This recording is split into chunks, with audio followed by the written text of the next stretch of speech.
Kuzemera wese nzamugirira neza. Dore nongeye gucagagura ingoyi kuri bamwe. Arekurwe sikre ya ministere. Arebombere criminance. Dore nongeye mbanditse n'imyambaro misa. Bini forme d'iglesia yansoma. Ari conscience de prière. Kandi numvishe gusenga kwanyu. Ati kandi do sikri ministeriance. Tipa sikra sharia ni muchogore ni muchiki intege conference de situation dore nani rateranye ku bwanyu ati dore kandi réflexion quelque chose de breka dore kandi ngize abo nzamura mu rundi rwego faire feristique du vendredi les épreuves en quelque chose de soi l'angle évidence qui en Roma à la fin du souble l'écran hari nambara ndangije imitego ndayiteguye urugamba rukomeye nguye muri ritorero ndiva zerekeye witeka kwehoni indwara z'abakanseri akire zobre formishiri andrema atigo refa ya sirigrere arasakinizere boni yazara mukomeze urugendo rimucogore duwiteka imana yanyu je kubagira neza no mu ngo zanyu arisife de présentation de contrat asante Yesu Kristo c'est fini c'est fini c'est fini kandi byose birarangiye ari systématique de joie de créer.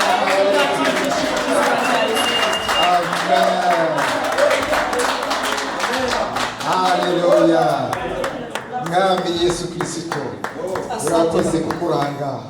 Asante ndagushimiye Bwana. Rapayasine. Les ennemis takura benezeriance. Obre kiri fini experience. Tefo. Baba, beneba.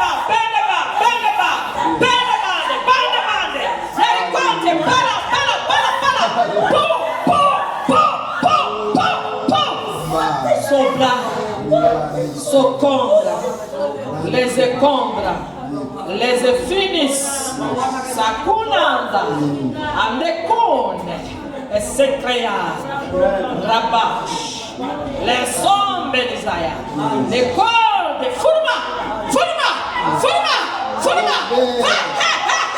Hallelujah. Soka, merci Seigneur. Merci Papa. Urakumva cyane. Contra. Si flash. Power. Tiba. Son contre Janiasaka. Zamba Yesikare Drash. Rogosi qui distension les contra. Levo devant ses bléas. Urakoze kukugize neza. Urakoze Kristo ko nta bushatse uzakubura. Efa ya minigrere. Kandi umuhati wabo ntabwo ari ubusa.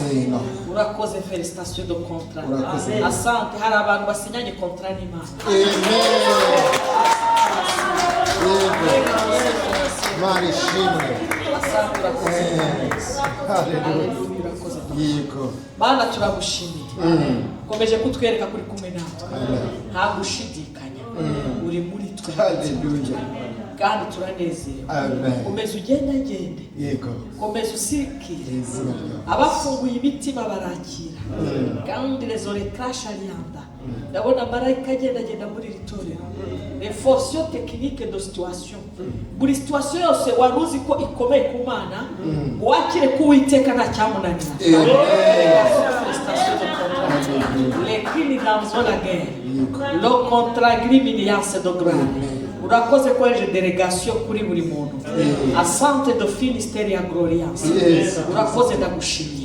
Ariko abantu bave mu burangare. Abantu ntibave mu bibirangaza. C'est une éducation, félicitations de conscience. Grâce inigan sopley.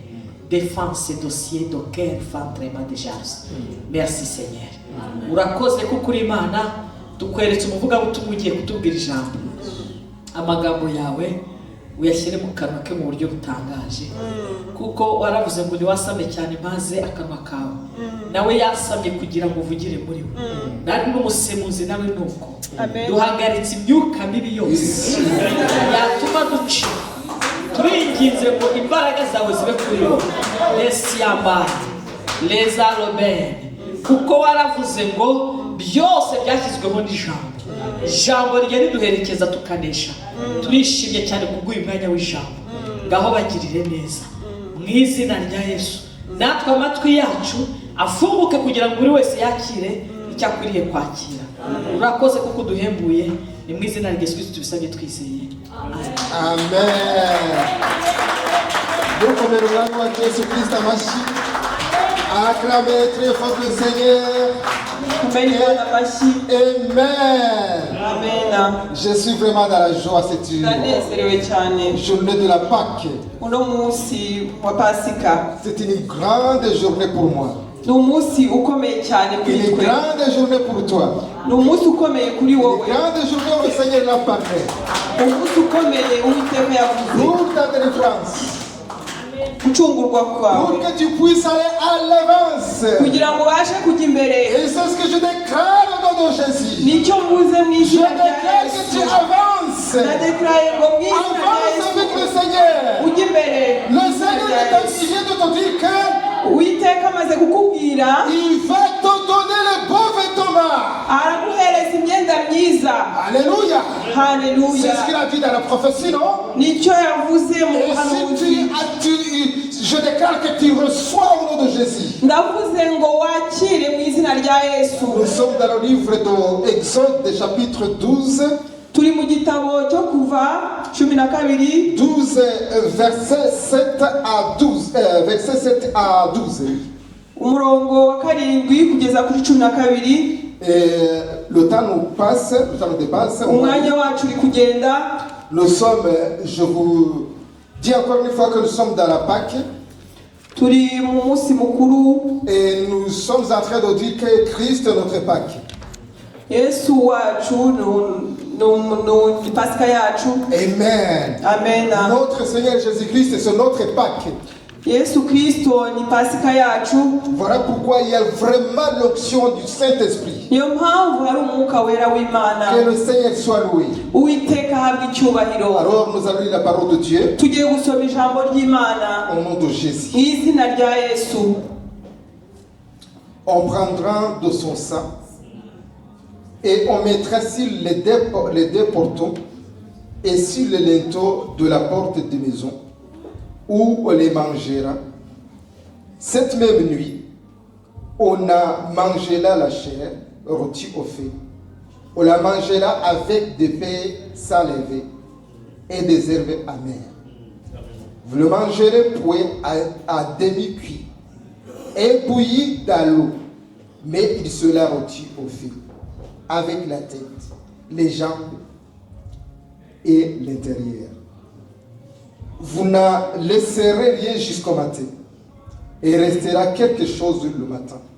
Vous les brûlerez au feu. Quand vous les mangerez, vous aurez vos ceintes, vos souliers aux pieds et votre bateau à la main. Et vous le mangerez à la hâte. C'est la Pâque de l'Éternel. Cette nuit-là, je passerai dans le pays d'Égypte et je frapperai tous les premiers-nés du pays d'Égypte, depuis les hommes jusqu'aux animaux. Et j'exercerai du jugement contre tous les dieux de l'Égypte. Amen. Amen.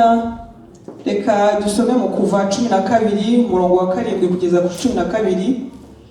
Haravuga ngo bazende ku maraso bayasige ku nkomanizo zombi no mu ruhamo rw'umuryango y'amazu bawuririyemo, ngo muri iryo joro bazarye inyama zawo zokeje, bazirishe imitsima itasembuwe, bazirishe n'imboga zisharira. Ntimuzazirye mbisi cyangwa zitetse, keretse zokeje. Igihanga cyawo n'iminono yawo nibyo mu nda byayo. Ntimuzagire icyo musiga ngo kirare. Iziraye muzazisoze, uko abe ariko muzazirye mukenyeye mukwesa inkweto, mwitaje inkoni, muzazirye vuba vuba. Iyo niyo Pasika y'Uwiteka. Alleluia. Kuko muri iryo joro nzanyura mu gihugu cya Egiputa nkica abana b'imfura bose bo mu gihugu cya Egiputi, Amen. imfura z'abantu n'uburiza bw'amatungo n'imana z'abanyegiputa zose nzasohoza amateka nziciriyeho. Ndi Uwiteka. Amena, amena. Amen. Amen. Très chers amis dans le Seigneur, nous sommes dans un moment, Abana b'Imana turi mu gihe un moment exceptionnel. turi mu gihe cy'ibitangaza. Et laisse-moi te dire que tu as bien choisi d'être là aujourd'hui. Reka mubwire ko uno munsi watoranyije neza kuba uri Tu hano. ne sortiras pas comme tu es venu. Ntabwo uri busohoke nk'uko waje. Laisse-moi te dire une chose. Reka mubwire ikintu kimwe. Une chose qui est écrite ici dans le livre. Reka mubwire ikintu kimwe cyanditse muri iki gitabo. Le Seigneur, il a institué la Pâque. Uwiteka yakoze Pasika. Et le Pâque, d'ailleurs, ce que nous venons de lire cet après-midi, Pasika tumaze kugusoma muri uyu mugoroba. il s'agit de la Pâque qui a été due dans l'Ancien Testament. Ni Pasika yavuzwe muri Testament ya kera. Mais cette Pâque de l'Ancien Testament, c'était l'ombre des choses à venir. Iyo Pasika yo mu gihe cya kera yari mu cyateguranye igihe turimo. Amen, amen. Amen. Les choses à venir, c'est Jésus-Christ de Nazareth.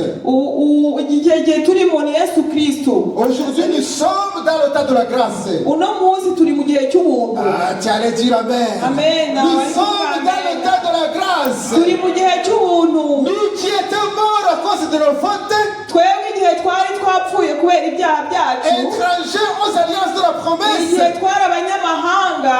Aujourd'hui, le Seigneur nous a fait il nous a fait asseoir Uno munsi Uwiteka yatwicaje. dans le lieu céleste. Yatwicaje mu gihugu Le cyiwe. mur d'inimitié Ibikuta a été renversé. ibikuta byose byaraguye. Alléluia. Amen.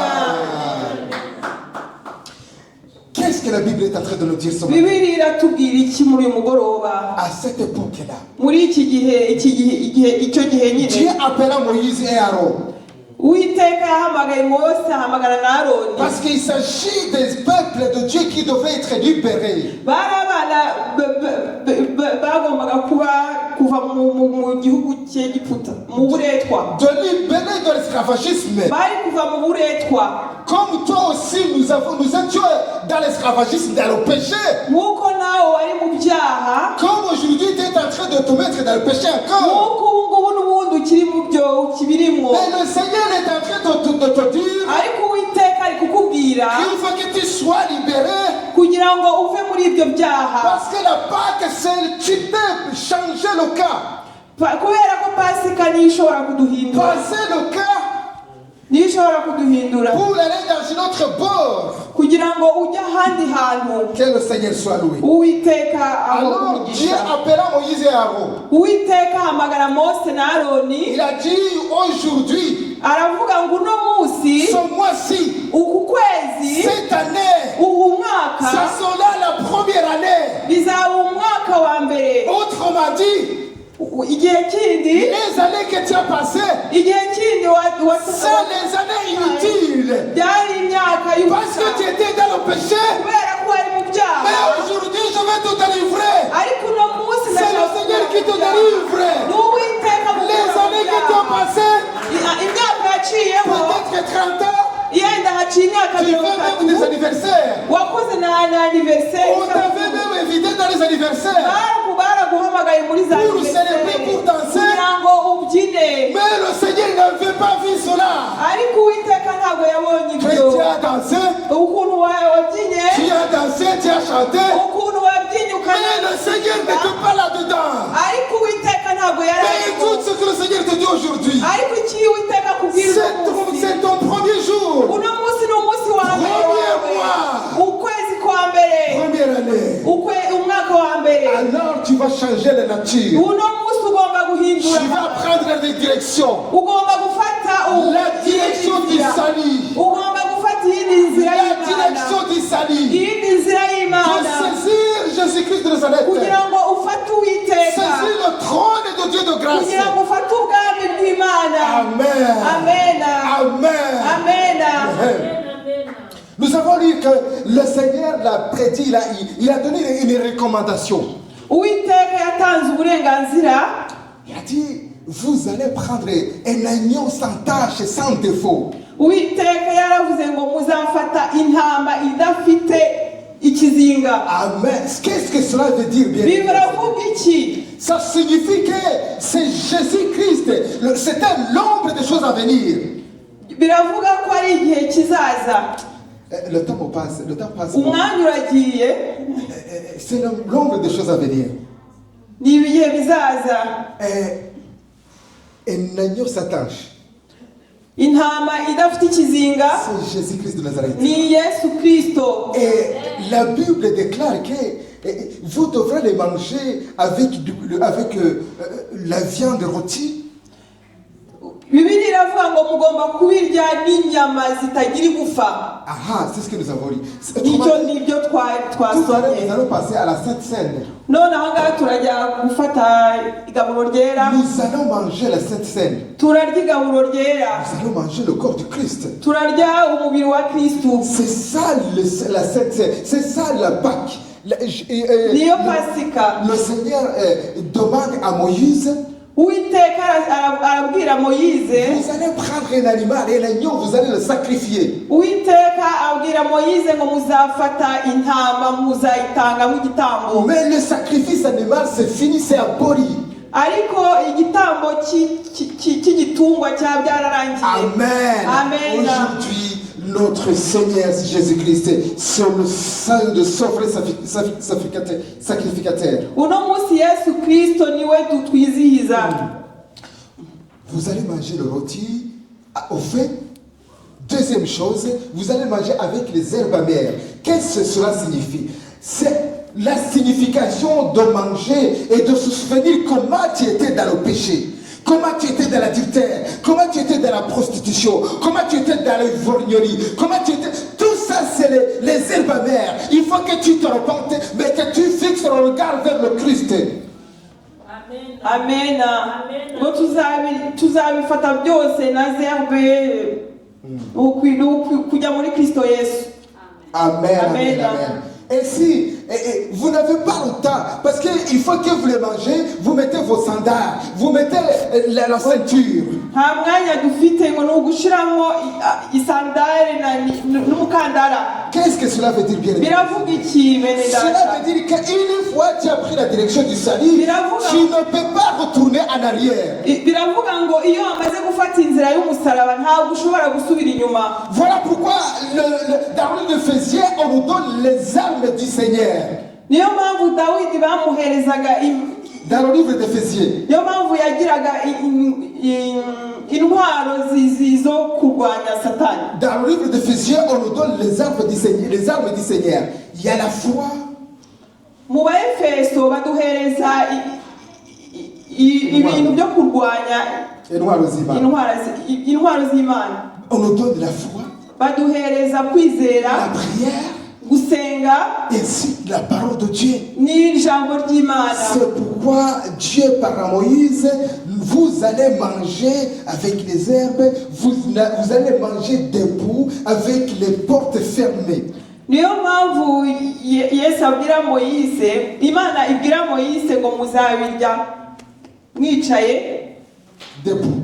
Muhagaze. Parce que vous savez, dans le salut, c'est pourquoi on te dit, si aujourd'hui, si tu attends sa parole, n'endurcis pas ton cœur. Alléluia. Alléluia. Amen. Si tu attends sa parole, n'endurcis pas ton cœur. Que le Seigneur soit loué. C'est ce que la parole de Dieu disait ici au peuple. C'est ce que la prophétie aussi qui est sortie cet après-midi. Il te dit, le Seigneur te donne les beaux vêtements. Mais il faut que tu prennes la direction de ne pas retourner. Il faut que tu continues devant. Alléluia. Bien aimé dans le Seigneur. La Bible dit qu'il faut demeurer dans le Seigneur. Cela veut dire quoi? Bibiliya iratubwira ngo nukuba mu Mana nukuvuga iki? Car tu es dans le Seigneur, demeurez toujours. Le roi David dit, niba uri mu Mana nukuba mu Mana buri gihe. Umwami Dawidi aravuga ngo je suis dans la joie lorsqu'on me dit d'aller dans la maison de l'Éternel. aravuga ngo ndanezerwa cyane iyo bambwiye kujya mu nzu y'Uwiteka. Alléluia. Amen. Est-ce que tu es toujours dans la joie lorsqu'on te dit d'aller dans la maison de l'Éternel? uri mu munezero buri munsi iyo bakubwira ngo kujya mu nzu y'Uwiteka. J'ai l'impression que parmi nous, où le monde nous amène très loin.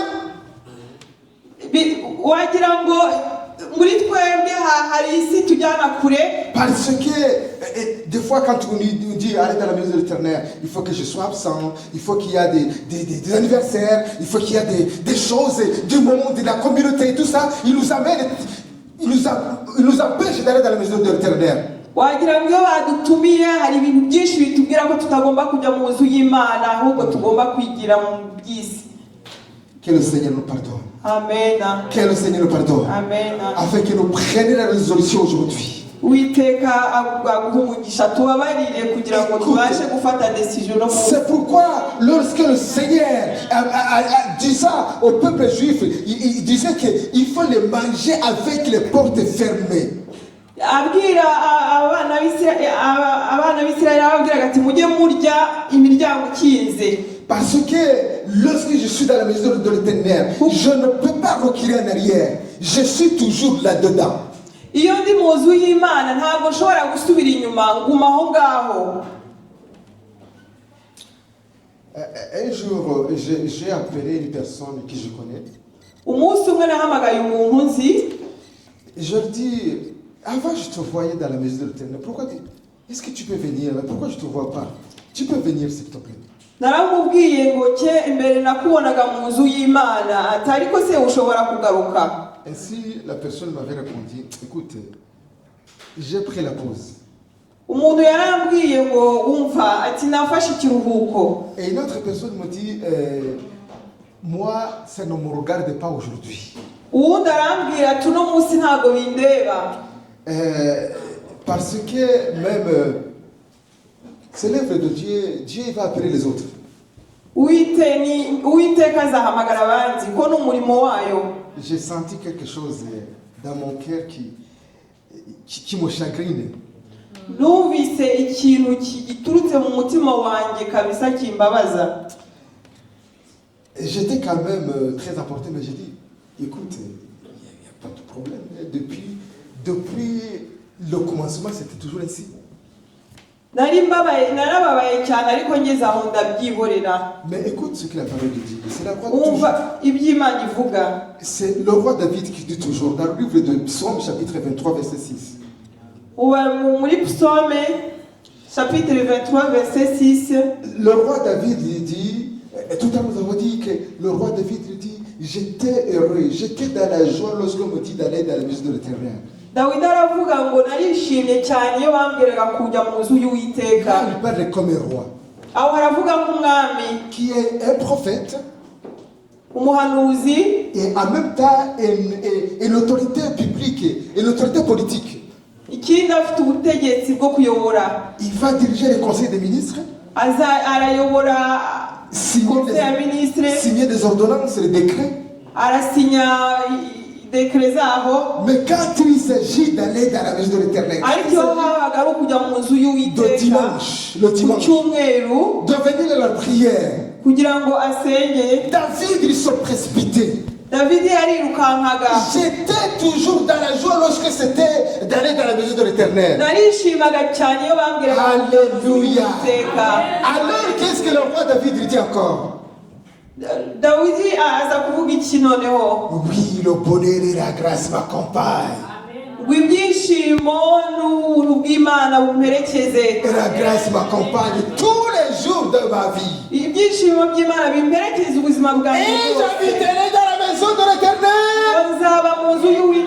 jusqu'à la fin de mes jours. Et je déclare ce matin, je déclare cet après-midi, que tu demeures dans la maison de l'Éternel. l'éternel kugira ngo ube mu nzu jusqu'à y'Uwiteka la fin de tes jours. kugeza igiherezo C'est ryawe, alors que tu seras heureux nibwo uzishima dans toutes tes entreprises, mu byo ukora byose avec toute ta famille. imishinga yawe n'abana bawe. Amen. Amena. Bien-aimé dans le Seigneur, Mu Mana, laissez-moi continuer. reka nkomeze. Ainsi, dans le livre de cet épisode a fini, Icyo gihe cyararangiye. la Bible nous a dit que c'était une ordonnance et les peuples juifs devaient être libérés. Il y avait les miracles qui devraient s'opérer. Abana b'Isirayeli ngo bagombaga kuva mu buretwa, hari ikintu cyagombaga kuba byanze bikunze Jusqu'à la décision de notre Seigneur. kugera igihe Uwiteka afata ijambo rye rya nyuma. Et il a dit cela, vous allez manger cette Pâque, Murarya iyi Pasika toute la famille ensemble. mwese, famiye yose, Et ainsi de suite, vous allez voir comment moi je vais exterminer les premiers-nés du peuple juif.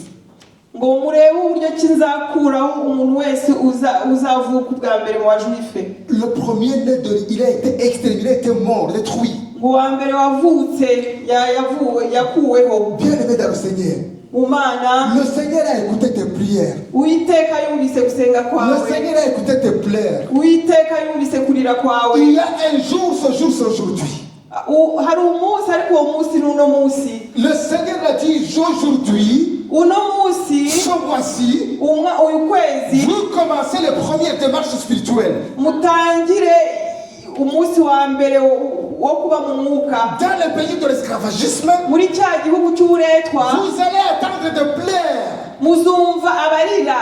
dans chaque famille, Muri famiye yose, dans chaque maison, mu nzu iyo ari yo yose, à partir de la maison du roi, muri ya nzu y'umwami, vous allez attendre de plaire. muzumva abarira. Parce que dans chaque famille, il y aura un mort. Kuko muri iyi famiye hazabamo umupfu. Mais chez vous, là, dans le peuple juif, Hariya mu bajuife, le peuple juif, c'est vous aujourd'hui, toi et moi. mu bana b'abajuife, Il y aura la joie. twebwe hazabaho Parce que le umunezero. Seigneur est en train de mettre la signe. Kuko Uwiteka ari gushyiraho ikimenyetso. Amen. Amena. Amen. Amena. Est-ce que tu as reçu le signe de protection de notre Seigneur ce matin? Hari ikintu wafashe cyo kugira ngo kiguproteje uno munsi. Amen. Amena. Et qu'est-ce qui s'est passé? Ni iki cyabaye? Cette nuit, ils ont mangé la Pâque. Muri iryo joro bariye Pasika. Mangé la Pâque ensemble. Bariye Pasika bose hamwe. Et dans la maison des Égyptiens, Mu nzu y'Abayijibuti ils étaient en train de pleurer. bariho bararira. Alléluia. Haleluya. Alléluia. Haleluya. Laissez-moi vous dire une chose bien aimée dans le Seigneur. Reka mbabwire ikintu kimwe mu Et le Mana. Seigneur déclare que Uwiteka aravuga ngo et il déclare que tous les jours il faut célébrer la Pâque. buri munsi aravuga ngo ni uguserebura Pâque, ni ugukora umunsi mukuru wa Pasika. Et depuis cette époque-là, Kuva icyo gihe jusqu'à aujourd'hui, kugeza uno munsi, nous sommes en train de célébrer la Pâque. kugeza uno munsi turi kwizihiza Nous sommes Pasika. en train de faire les recommandations de notre Seigneur. Turi gukora icyo kubwira abantu Pasika. Ainsi que le Seigneur est arrivé, Uwiteka yaraje, il est né d'une femme. yavutse mu mugore. Lorsqu'il est arrivé, lorsque le moment voulu est arrivé, Umunsi Imana yashimye ko ubaho, il est arrivé un certain que vous connaissez qui s'appelle Jean-Baptiste. haje umuntu witwa Jean Baptiste muzi. Jean-Baptiste avait un message de repentance. Jean Baptiste yari afite message yo guca bugufi no kwihana, Afin que le peuple de Dieu puisse se repentir pour qu'il puisse aplanir le chemin du Seigneur. kugira ngo ubwoko bw'Imana bubashe kwihana, kugira ngo bagere imbere bashyikire ubwiza bw'Imana. Et qu'est-ce qui s'est passé? Ni iki cyabayeho? Tout le monde allait voir le prédicateur Jean-Baptiste dans le désert. Abantu bose bagendaga kureba Jean Baptiste muri désert. Jean-Baptiste était dans le désert avec un prédicateur. Jean Baptiste yari ari muri désert yongewe n'abantu benshi Qui n'a pas les tenues mal habillées.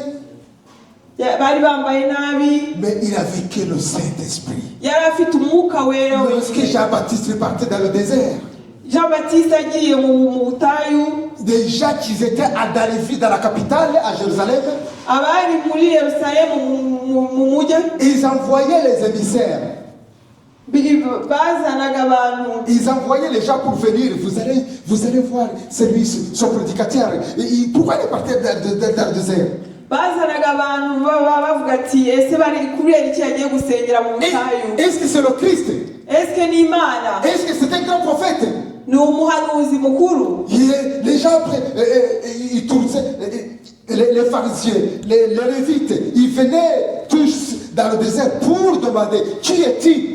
Abafarisayo barazaga n'abareviti bose baza babaza ngo urinde. Que le Seigneur soit loué. Amen. Que le Seigneur soit loué. Amen. Nous sommes là. Amen. Alléluia. Amen. Qui est-il? Et Urinde. Jean-Baptiste dit, moi je ne suis pas le Messie. Jean-Baptiste aravuga ngo jewe ntabwo ndi Imana. Je ne suis pas même Élie. Nta nubwo ndi Eliya. Mais je suis une voix qui crie dans le désert Ndi ijwi rivugira mu butayu pour préparer le chemin du Seigneur. kugira ngo ntegure inzira z'Imana. Bien-aimé dans le Seigneur, Bana b'Imana mu je suis Mana. en train de crier Jewe nanjye ndi gukira cet après-midi uyu mugoroba afin que vous préparez le chemin du Seigneur. kugira ngo mutegure inzira Le retour du z'Imana. Seigneur est proche. Kugaruka k'Uwiteka kuri Préparez hafi. le chemin du Seigneur. Mutegure inzira z'Imana. Écoute, Mwumvirize. à ce moment-là, Ako kanya Jésus il descendait. Yesu yaramanukaga. Yaramanukaga. Et c'est ainsi que Jean-Baptiste, après avoir mis la vision sur Jésus, Nicyo gihe Jean-Baptiste amaze gushiraho ubuhanuzi kuri le Yesu. Saint-Esprit descend sur Jean-Baptiste. Umwuka wera yamanutse kuri Et dit, Jean-Baptiste. voici l'agneau de Dieu. Aravuga ati reba Voici l'agneau de Dieu. reba intama Celui qui y'Imana. ôte les péchés de l'humanité. Reba intama y'Imana atarigeze gucumura. Alléluia. Amen. Voici l'agneau de Dieu. Reba umuntu utarigeze gucumura intama y'Imana. Nous ne pouvons pas l'écouter comme il faut. Mudafite ubwenge ntabwo mushobora kubyumva nk'uko Parce qu'à l'époque, les Juifs, ils connaissaient c'est quoi la valeur de l'agneau. muri icyo gihe abajwife bari bazi intama icyo ari cyo. Ils connaissaient bien la valeur de l'agneau. Bari bazi intama icyo ari cyo. Alors pour que Jean-Baptiste dit, voici l'agneau de Dieu. Kugira ngo Yohana umubatiza avuge ngo reba intama y'Imana. C'était vraiment une grande prophétie qui vient de s'accomplir. Byari ubuhanuzi bukomeye byari bishe kugira ngo byuzuzanye. Et Jean-Baptiste et les gens qui venaient de Jérusalem, Abantu bazaga baturutse muri Yerusalemu, les soldats de Romains qui aussi ils sont venus aussi sur le Jourdain, abasirikare b'Abaromani nabo bazaga aho ngaho. les collecteurs de dépôts, n'abantu b'abakoregiteri depo, les grands comme les petits, abakuru n'abatoya, tous ils venaient sur le Jourdain pour écouter et pour se faire baptiser. bose bazaga aho ngaho muri Jorodani kugira ngo bumve kandi babatizwe. Et lorsque Jean-Baptiste a vu Jésus, Jean-Baptiste amaze kubona Yesu, il a dit, voici l'agneau de Dieu. yaravuze ati reba umwana w'Imana. Il a commencé à s'humilier. Yatangiye guca Et bugufi. il a dit, moi-même, lorsque vous dites que je suis grand, Nubwo nubwo muvuga ngo ndakomeye, je ne suis pas digne de délier la croix de ses sandales. nta nubwo nakuramo amasogisi yiwe cyangwa Lui, il existait avant. we rero yaje mbere. Lui, il existait avant. We yari ahari Et mbere il yanjye. existera même toujours. kandi azabaho ibihe byose. C'est lui qui va vous baptiser du Saint-Esprit et du feu. niwe uzababatiza mu mwuka wera n'umuriro. Que le Seigneur soit loué. Uwiteka Bien aimé dans le Seigneur. mu Mana. Et Jésus, il a commencé le ministère à ce moment-là. Yesu yatangiye umurimo w'Imana. Il a commencé à enseigner yatangiye kubwiriza la bonne nouvelle. inkuru nziza. Lorsque sa mission il est bientôt finie, misiyo yo yamuzanye irangiye igiye il kurangira. a fallu qu'il aille à la croix de Golgotha. byabaye ngombwa ko ajya ku musaraba i C'est Golgotha. là où moi aussi nous sommes sauvés. naho ngaho ni Uwiteka yaducunguriye jyewe nawe. Toi et moi. yewe nawe Aujourd'hui, lorsque nous crions le sang, uno munsi iyo tuvuga amaraso ya yesu nous sommes pardonnés. turababariwe. Lorsque nous crions le sang de Jésus, Iyo tuvuga amaraso ya en yesu étant malade, turwaye, Jésus-Christ nous lave de nos péchés, il nous délivre de nos maladies. yesu kristo aratwogesha amaraso yiwe. Nous pouvons être fiers. Tugomba kuba fieri. Alléluia. Amen. Alléluia. Amen. Mais écoute ce que le livre de 1 Corinthiens dit. Umva abakorinto ba mbere icyo batubwira. Vous savez, l'église de Corinthe, c'était comme l'église des églises d'aujourd'hui. Urabizi insengero z'abakorinto ni nka eglise z'iki gihe. C'était une église qui parlait à langue, Yari insengero zavugaga mu ndimi, qui prophétisait, barahanuraga, mais en réalité, ils n'avaient pas l'amour là-dedans. ariko mu by'ukuri nta rukundo bagiraga muri bo. Voilà pourquoi plus tard l'apôtre Paul disait dans le livre de 1 Corinthiens chapitre 13, Niyo mpamvu Pawulo yavugaga mu bakorinto, même si je peux parler dans des langues, nubwo navuga indimi nyinshi, même si je peux connaître la connaissance, même si je peux faire tout, nubwo nakora byose cyangwa mais singire, sans l'amour, ntafite urukundo, c'est zéro. byose ni ubusa. Écoute, qu'est-ce que l'apôtre Paul dit alors? Qu'est-ce que je voulais dire? Mwumva icyo Pawulo avuga. L'apôtre Paul l'a dit, il ne faut pas que nous soyons orgueilleux de la grâce.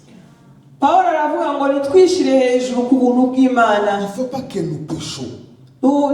ntidukore icyaha. Nous devrons condamner nos péchés. Tugomba kwanga icyaha, Nous devrons condamner nos péchés et naître de nouveau. tugomba kwanga icyaha tukavuka Que tu sois, que la nature, le vieux homme soit disparu dans ta vie. ni ukuvuga ngo ibya kera bigomba kugenda tukavuka bushyashya. Tu marchais dans l'adultère, wagendeye mu bintu bibi, dans la prostitution, wagendeye mu buraya, dans le vrignerie, mu bintu byinshi bibi, dans le mensonge, mu kubeshya, dans le trafic de drogue. wagendeye mu madroge. Mais aujourd'hui, Ariko uno munsi le Seigneur te demande de se repentir Uwiteka aragusaba guca afin que tu puisses réellement rencontrer avec lui kugira ngo ushobore kubana et nawe, que tu puisses vraiment être saisi le trône de Dieu de grâce. kugira ngo ushobore kubona intebe C'est ce y'Uwiteka. qu'il s'agit.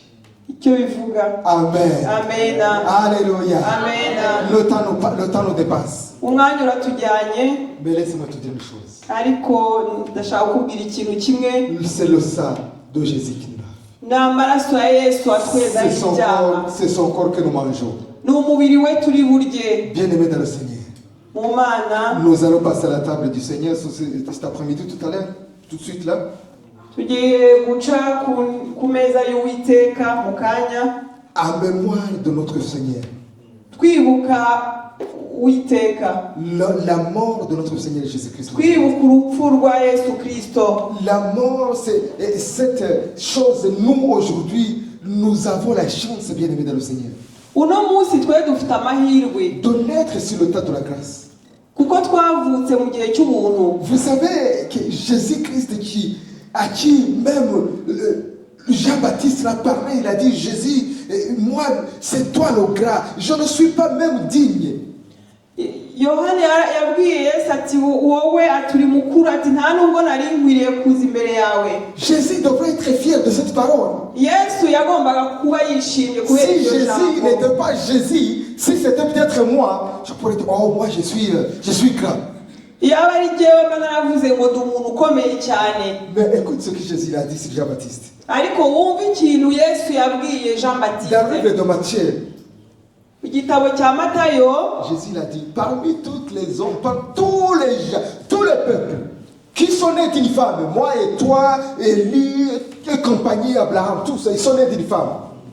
Aravuga ngo abantu bose bavutse ku mugore, Aha. wari jyewe ari na Eliya n'abandi bose. Alléluia. Amena. Alléluia. Amena.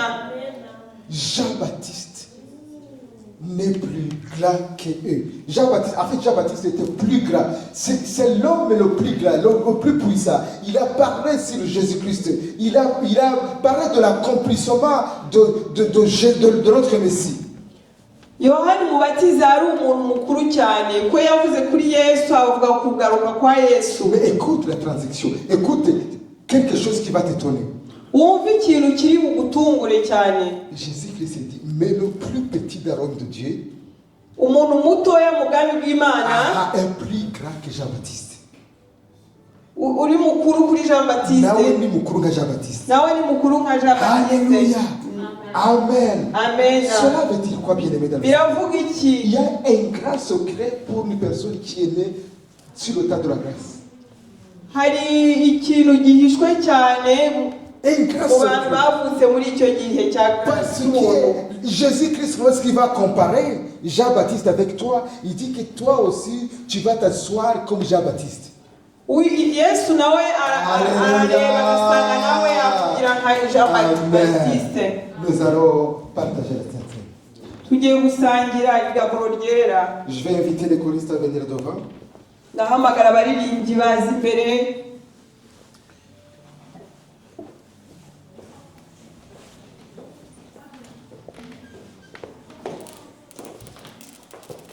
À savoir, bien-aimé dans le Seigneur, Umenya ko mu Mana que nous sommes en train de nous conformer à notre Seigneur. turi kumera nka Yesu. C'est notre Pâques cet après-midi. Niwe Pasika yacu n'umugoroba. C'est notre Pâques. Niwe Pasika yacu n'umugoroba. Et Jésus-Christ qui dit, ça c'est mon sang. Yesu Kristo aravuga ngo aya ni amaraso yanjye. La coupe qui est descendue qui a été crucifiée pour tout le monde, pour l'humanité tout entière. Amaraso ya Yesu yamenetse kubera isi yose. Amen. Alors, Amen. il ne faut pas que tu pêches. Ntukore icyaha.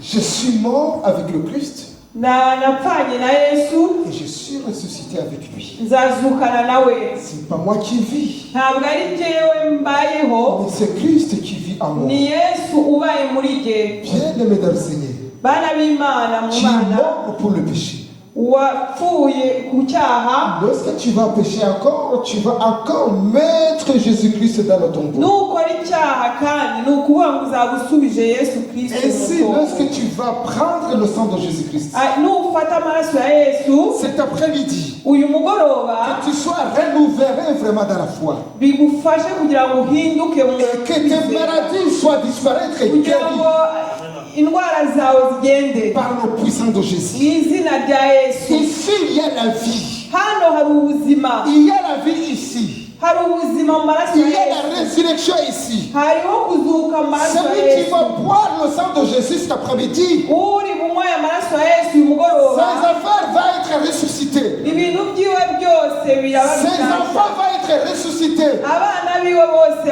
barazuka. Alléluia. Amena. Alléluia. Amena. Parce qu'ici, il y a la vie. Kubera ko hari ubuzima. Ça fait des semaines que nous avons prié.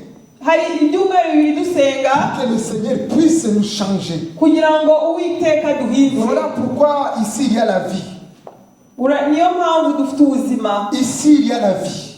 Niyo mpamvu dufite ubuzima. Celui qui va manger sur son corps Uri burya umubiri we ne partira pas comme il est venu. ntabwo ari bugende nk'uko yaje. Parce que son corps, c'est vraiment une nourriture. Umubiri we ni ibiryo byacu. À l'époque de l'Ancien Testament, Mu gihe cya tesitama ya kera les gens, ils mangeaient la nourriture ils mangeaient la manne. abantu ba kera baryaga za manu, Mais ils sont morts. ariko bose barapfuye. Mais aujourd'hui, Dieu te donne la faveur que si tu vas manger ici, tu ne mourras point. Uno munsi Imana yongeye kugirira umuntu, irakubwira ati nurya uyu mubiri wanjye ntabwo uzapfa. Amen. Amena. Alléluia. Amena. J'invite notre maman, Turahamagara mama wacu, Maman Elisabeth, de se mettre ici. Mama Elizabeth. J'invite notre maman Turahamagara mama Joy nawe de se mettre ici à côté aussi, no kujya hano hafi afin que nous puissions nous tous célébrer, commémorer tous ensemble. kugira ngo twese twizirize hamwe umunsi mukuru. Ah, précieux Seigneur, turagushimiye kubw'amaraso yawe qui est couré pour l'humanité tout entière. yapfiriye abantu bose. Ici, il y a la délivrance. harimo gukira Il y a la kwawe, guérison ici. harimo gukira kwawe, Il y a la réussite spirituelle. harimo gukira kwawe mu izina rya Il y a Yesu. l'élévation. hari ukuzamurwa Nous kwawe. te disons merci Seigneur turagushimiye pour Mana ton sang que tu as coulé. kubw'amaraso yawe waviriye Et je déclare que la personne qui va boire ton sang cet après-midi, ndavuga ngo uri burye amaraso, uri bunywe amaraso yawe, que la personne soit comblée kugira ngo umuntu ace bugufi par le puissant de mu Jésus. izina rya Yesu. À toi l'honneur Seigneur. ni wowe gusa, À toi la puissance. ni wowe gusa, Par le puissant de mu Jésus. izina rya J'ai Yesu. ainsi prié. Amen. Amen.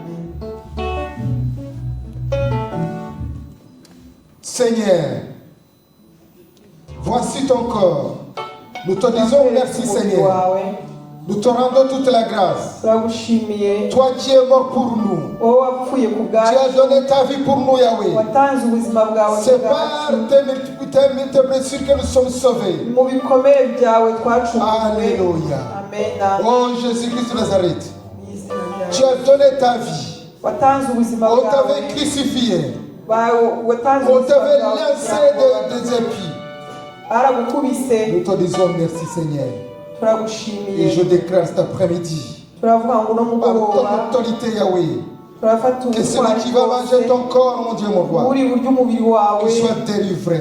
acungurwe, Qu'il soit délivré de ses infirmités. acungurwe ku Par le bwawe puissant de mu Jésus. izina rya À Yesu. toi l'honneur, mon Dieu, mon roi. wowe gusa, À toi la puissance et l'adoration. wowe adoration. Par le puissant de mu Jésus. izina rya Yesu. J'ai ainsi prié. Amen. Amen. Amen. Alléluia. Amen. Les choristes, vous allez nous accompagner. abaririmbyi baduherekeze. Je vais inviter dans la prière, dans l'humilité. Je vais inviter tous ceux qui ont passé dans les eaux de baptême. ndahamagara abantu bose babatijwe. Et si tu as quelque chose qui te sépare de l'amour, de ne pas prendre la Sainte Seine, niba ufite ikintu cyose gituma wumva uri mu cyaha, ntufate igaburo ryera. nous allons vraiment te demander de t'humilier, de prier et de te sanctifier par le puissant de Jésus, turagusaba guca bugufi kugira ngo wihane, afin que tu puisses participer à la table du Seigneur. kugira ngo ubashe Tu puisses avancer. gufata umubiri wa Yesu no kwavansa imbere. Amen. Amen. Karibu.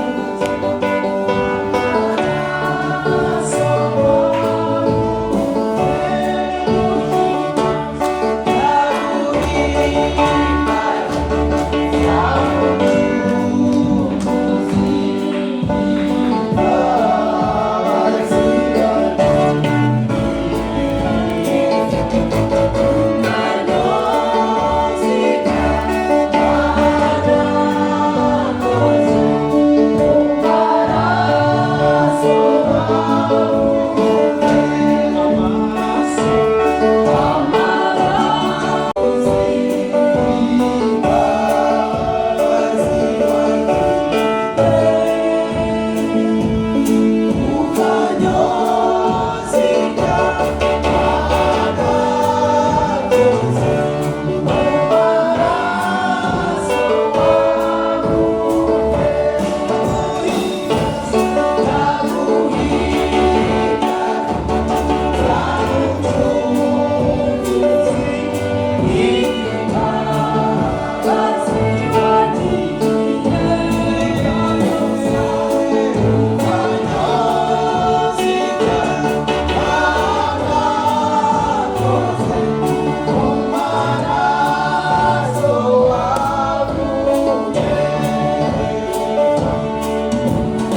mwami Yesu Kristo, uyu ni umubiri wawe Mana, ndakwinginze mu izina ryawe Yesu, turi mu gikorwa cyo kukwibuka kuri iyi Pasika mwami Yesu, waradupfiriye, turagushimiye databuja ku byo wakoze, twebwe twari dupfuye tuzize ibicumuro by'ibyaha byacu Mana, turagushimiye. Pour nos péchés, Seigneur, nous te disons merci.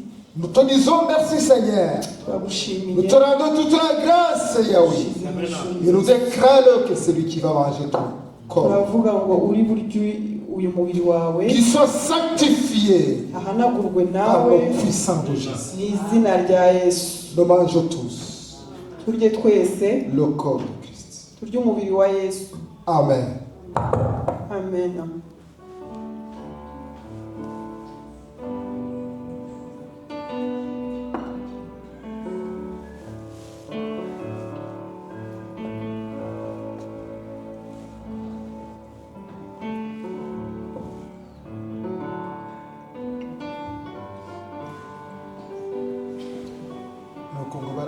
Après avoir mangé,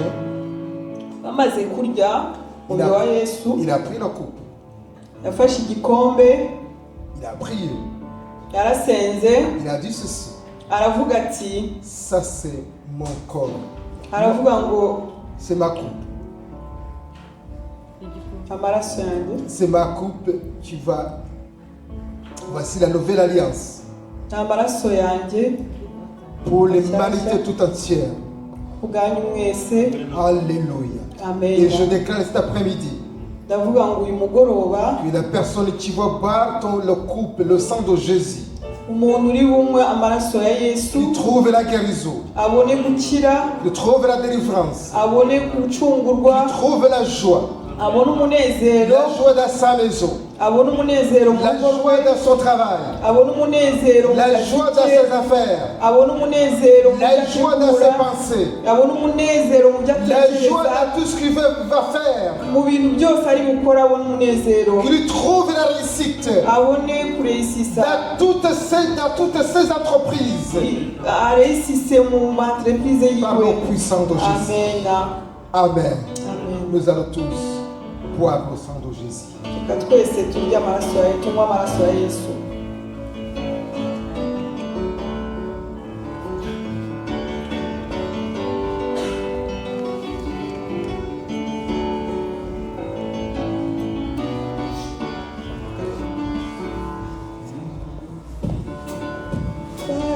Oh Seigneur, nous te disons merci. Que ton nom soit béni. Que ton nom soit élevé.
Nous te rendons toute la grâce.